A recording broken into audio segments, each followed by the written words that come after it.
नमस्कार दोस्तों, जय हिंद, जय श्री राम। अयोध्या में भव्य राम मंदिर की प्राण प्रतिष्ठा की तैयारियां जोरों पर चल रही हैं। हर दिन ऐसी खबरें सुनने को मिलती हैं जिससे पता चलता है कि राम मंदिर को लेकर जनता का उत्साह, उनका इमोशन और उमंग की तमाम ऊंचाइयां पार कर चुका है। खुद प्रधानमंत्री नरेंद्र मोदी ने मंदिर की प्राण प्रतिष्ठा से पहले 11 दिन का अनुष्ठान करने का फैसला किया है। देश भर से साधु संत अभी से अयोध्या कूच करना शुरू कर चुके हैं। प्राण प्रतिष्ठा वाले दिन अयोध्या में 40 लाख दीपों की मदद से भगवान श्री राम की योद्धा वाली प्रतिकृति बनाई जा रही है। पहली बार दिवाली से पहले फिर से सड़कों पर मिट्टी के दिए बिकने लगे हैं। इस बीच मंदिर परिसर से आ रही तस्वीरें लगातार हम सबका दिल जीत रही हैं। राम मंदिर के 14 स्वर्ण जड़ित दरवाजे तैयार हो चुके हैं। गुजरात से लेकर उड़ीसा तक न जाने कितने राज्यों से झांकियां अयोध्या के लिए चल चुकी हैं। मेहमानों के लिए खास प्रसाद अभी से तैयार किए जा रहे हैं। अयोध्या से लेकर नेपाल तक पुलिस हाई अलर्ट पर है। अकेले अयोध्या शहर में 10,000 से ज्यादा सीसीटीवी कैमरे लगा दिए गए हैं। अयोध्या की हर गली नुक्कड़ सही मायनों में दुल्हन की तरह सजकर तैयार हो चुकी है। हर तरफ ऐसा माहौल है कि मानो प्रभु श्री राम के अलावा इस देश का कोई वजूद हो ही ना। आंखों में आंसू और दिल में उत्साह भरकर लोग बस इसी दिन का इंतजार कर रहे हैं। मगर ये कहूं कि ये भव्य राम मंदिर की प्राण प्रतिष्ठा का इंतजार सिर्फ भारत में ही नहीं बल्कि भारत से बाहर भी कई देशों में किया जा रहा है तो ये गलत नहीं होगा।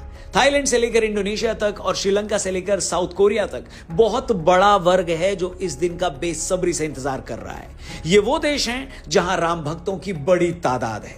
ये वो देश हैं जिनका हमारी तरह भगवान श्री राम से नाता सदियों पुराना है। भारत में श्री राम की नगरी को हम अयोध्या कहते हैं, वहीं इंडोनेशिया में इसे योग्या के नाम से जाना जाता है। हम राम कथा बोलते हैं, इंडोनेशियन इसे ककनिन या काकावीन रामायण बुलाते हैं। हमारे यहां प्राचीन रामायण के रचयिता महर्षि वाल्मीकि हैं, तो वहीं इंडोनेशिया में इसके रचयिता कवि योगेश्वर हैं। थाईलैंड की राजधानी को तो 15वीं सदी में अयुथया कहा जाता था। इसे स्थानीय भाषा में वहां के लोग अयोध्या ही बोलते हैं। यहाँ के लोग अपने राजा को भगवान राम का वंशज मानते हैं और उन्हें विष्णु का अवतार कहते हैं। थाई संस्कृति और साहित्य का रामायण और राम से काफी जुड़ाव है। यहाँ के राजा अपने नाम के साथ राम लिखते थे। थाईलैंड के मौजूदा राजा को भगवान राम का 10वां वंशज माना जाता है। यहाँ तक कि उनके राज्याभिषेक के लिए गोरखपुर से पंडित गए थे। और तो छोड़िए, थाईलैंड की राजधानी बैंकॉक को महेंद्र अयोध्या भी कहा जाता है। लोगों का मानना है कि ये अयोध्या इंद्र ने बसाई थी। मगर इन सब जुड़ावों में सबसे दिलचस्प कहानी आती है दक्षिण कोरिया से। मैं दावा करता हूं ये एक ऐसी कहानी है जिसके बारे में आपने शायद ऊपर ऊपर से तो सुना होगा, मगर इतने डिटेल में, इतने विस्तार से आपको आज तक किसी ने कोरिया के अयोध्या कनेक्शन की कहानी नहीं सुनाई हो। दोस्तों, ये बात तो हमने कई बार सुनी है कि अयोध्या की राजकुमारी सूर्य रत्ना ने दक्षिण कोरिया के राजा सूरो से प्रेम विवाह किया था। यही वजह है कि बहुत सारे कोरियन अयोध्या को अपना ननिहाल भी मानते हैं। अब आपको पूरा विस्तार से बताते हैं, पूरी कहानी डिटेल में सुनाते हैं। तो ये कहानी शुरू होती है 48 ईसा पूर्व। अयोध्या में एक राजकुमारी रहती थी जिनका नाम था सूरी रत्ना। सूरी रत्ना के पिता का नाम था पद्मासेन और मां थी इंदुमती। पद्मासेन का कौशल साम्राज्य पर राज था। उस समय कौशल साम्राज्य आज के यूपी से लेकर ओडिशा तक फैला था। एक दिन पद्मसेन को सपना आया कि उनकी बेटी का विवाह कोरिया के राजा किम सोरो से हो गया। अपने इसी सपने की मर्यादा रखते हुए पद्मसेन ने अपनी बेटी सूरी रत्ना को पूरे लाव लश्कर के साथ समुद्र के रास्ते कोरिया भेज दिया। 2 महीने की लंबी यात्रा के बाद रानी सूरी रत्ना कोरिया के ग्योंगसांग राज्य के किमहे शहर पहुंच गई। जिस दौरान सूरी रत्ना कोरिया की समुद्री यात्रा पर निकली थी, उसी दौरान कोरिया में राजा किम सोरो पर शादी के लिए दबाव पड़ रहा था। लोग प्रेशर बना रहे थे। उनके दरबारी लगातार उन्हें यह सलाह दे रहे थे कि वो अपने राज्य की किसी कुंवारी लड़की से विवाह कर ले, मगर किम सोरो का मानना था कि उनकी शादी स्वर्ग से तय की जाएगी। इसके बाद उन्होंने अपने साथियों को आदेश दिया कि वो घोड़े और बोट लेकर उनकी राजधानी के दक्षिण में एक आइलैंड की तरफ जाएं। सोरो से आदेश मिलने के बाद उन लोगों ने वही किया। वहां पहुंचकर उन्होंने देखा कि उनकी तरफ एक जहाज आ रहा है। उन्होंने फौरन इसकी जानकारी राजा को दी। इसके बाद सोरो ने राज्य के कुछ और वरिष्ठ अधिकारियों को वहां भेजकर उन लोगों को दरबार में लाने के लिए भेजा, मगर रानी सूरी रत्ना ने यह कहते हुए उनके साथ जाने से इनकार कर दिया कि वो अनजान लोगों के साथ कहीं नहीं जा सकती। कहते हैं इसके बाद राजा ने वहीं पहाड़ी की तलहटी पर उन लोगों के लिए टेंट लगाने का आदेश दिया। टेंट लगने के बाद रानी सूरी रत्ना अपने काफिले के तमाम लोगों के साथ टेंट में आ गई। कहा जाता है कि रानी सूरी रत्ना के साथ आए लोगों के पास सोना, चांदी और बहुत कीमती सामान थे जो वो तोहफे के तौर पर अपने साथ लाए थे। रानी के टेंट में पहुंचने के बाद राजा भी उनसे मिलने वहां पहुंचे। रानी सूरीरत्ना ने जब सोरो को अपने सपने के बारे में बताया तो राजा का जवाब सुनकर भी वो सन्न रह गई।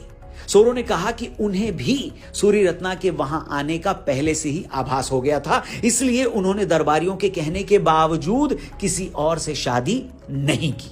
इसके बाद रानी सूरीरत्ना के साथ आए बहुत सारे लोग जब वापस जाने लगे तो राजा सोरो ने उन्हें बहुत महंगे महंगे तोहफे दिए। रानी के साथ आए बाकी लोग तो वहां से चले गए, मगर उनके 2 सेवक और उनकी बीवियों को राजा सोरो ने अपने महल के पास अलग घर दे दिए। राजा सोरो से शादी के बाद रानी सूरीरत्ना को हियो होंग ओक नाम दिया गया। शादी के बाद रानी सूरीरत्ना ने सोरो से कहा कि वो अपने 2 बच्चों को अपना सरनेम देना चाहती। कहा जाता है कि महारानी हियो होंग ओक और राजा किम सोरो के कुल 12 बच्चे हुए। आज कोरिया में कारक गोत्र के तकरीबन 60 लाख लोग खुद को राजा किम सोरो और अयोध्या की राजकुमारी का वंशज मानते हैं। इस वंशज के लोग किम्हे के बाशिंदे थे। किम्हे पुसान के नजदीक था, जिसे आज बुसान का नाम दिया गया। आबादी के लिहाज से बुसान आज सियोल के बाद साउथ कोरिया का दूसरा सबसे बड़ा शहर है। और तो और बीबीसी की एक रिपोर्ट की माने तो दक्षिण कोरिया के पूर्व राष्ट्रपति किम डेई जंग और पूर्व प्रधानमंत्री हियो जियोंग और जोंग पिल किम भी रानी सूरीरत्ना के कारक वंश से ही आते हैं। इस वंश के लोगों ने उन पत्थरों को आज तक संभाल कर रखा है जिनके बारे में यह माना जाता है कि सूरीरत्ना अपनी समुद्री यात्रा के दौरान अपनी नाव को संतुलित रखने के लिए अपने साथ अयोध्या से उन्हें लाई थी। दोस्तों, रानी सूरीरत्ना की इस सारी कहानी का जिक्र कोरियाई ग्रंथ सांगयुक युसा में मिलता है। इस ग्रंथ को सांगयुक सकी भी कहते हैं। इसका मतलब होता है 3 राज्यों की याद का वर्णन। सूरीरत्ना के बारे में कहा जाता है कि वो 189 साल जिंदा थी, 189 ईयर्स। रानी की याद में आज किम्हे शहर में एक स्मारक भी बनाया गया है। उनके स्मारक के ठीक सामने एक शिलालेख भी है जिसके बारे में लोग मानते हैं कि उसे रानी अपने साथ अयोध्या से कोरिया ले आई थी। क्या बात है दोस्तों, क्या ही लाजवाब कहानी है और क्या ही खूबसूरत इमोशन। भारत में अब भी बहुत से लोग सूरीरत्ना की सच्चाई के बारे में नहीं जानते, मगर दक्षिण कोरिया में उन्हें लेकर जबरदस्त भावना है, जबरदस्त इमोशन है। इसलिए आज जब अयोध्या में भव्य राम मंदिर का निर्माण हो रहा है तो भारत के साथ लाखों कोरियाई लोग भी भावुक हैं। आप सुनिए खुद भारत में कोरिया के एम्बेसडर ने इस बारे में क्या कहा था। Ayodhya is very important for both of us historically, so the legendary story of the Indian princess marrying to Korean king 2000 years ago started from Ayodhya. तो सुना आपने दोस्तों, यह देखकर सच में बड़ी खुशी होती है कि प्रभु श्री राम के मंदिर के उद्घाटन से पहले पूरी दुनिया में रहने वाले राम भक्त बेहद खुश हैं। फिर चाहे वो भारत से हो या ना हो, फिर चाहे वो हिंदू भी हो या ना हो, वो खुश हैं। भगवान राम से सदियों पुराना नाता महसूस करते हैं, तभी तो भारत की तरह इन देशों में भी सैकड़ों सालों से रामलीला मनाई जाती है, आयोजित की जाती है, खेली जाती है। आप ये जानकर हैरान हो जाएंगे कि 86% मुस्लिम आबादी वाले इंडोनेशिया जैसे देश में भी हर साल सैकड़ों रामलीलाएं आयोजित की जाती है। फिजी जैसे देश में 50 से ज्यादा रामलीलाएं होती हैं। ट्रिनिडाड में रामलीला मंडली 100 साल पुरानी है। यहां पर तो अंग्रेजी भाषा में रामलीला होती है। अमेरिका के माउंट मेडोना स्कूल में 40 सालों से रामलीला हो रही है। गिरमिटिया के रूप में जो लोग टोबैगो, मॉरिशस, ट्रिनिडाड और सूरीनाम गए, वो आज भी वहां रामलीला का मंचन करते हैं।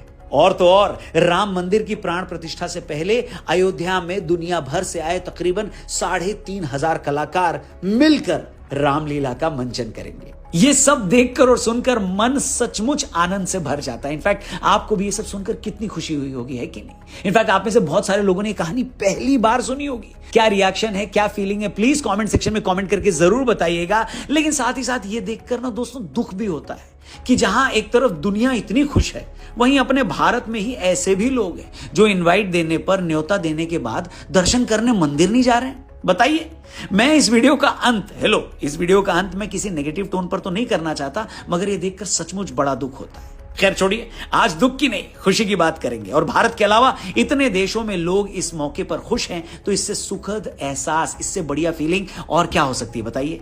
उम्मीद करते हैं कोरियाई लोगों के अयोध्या से इस खास कनेक्शन से जुड़ा हमारा ये खास वीडियो आपको अच्छा लगा होगा। अगर आपको सच में लगता है कि इस वीडियो में दी गई जानकारी आपको सही लगी, अच्छी लगी, बढ़िया लगी, और आप चाहते हैं कि अयोध्या और प्रभु श्री राम के इस रूप की महिमा और भी लोग जाने, तो इस वीडियो को ज्यादा से ज्यादा लोगों तक पहुंचाइएगा, शेयर जरूर करिएगा। और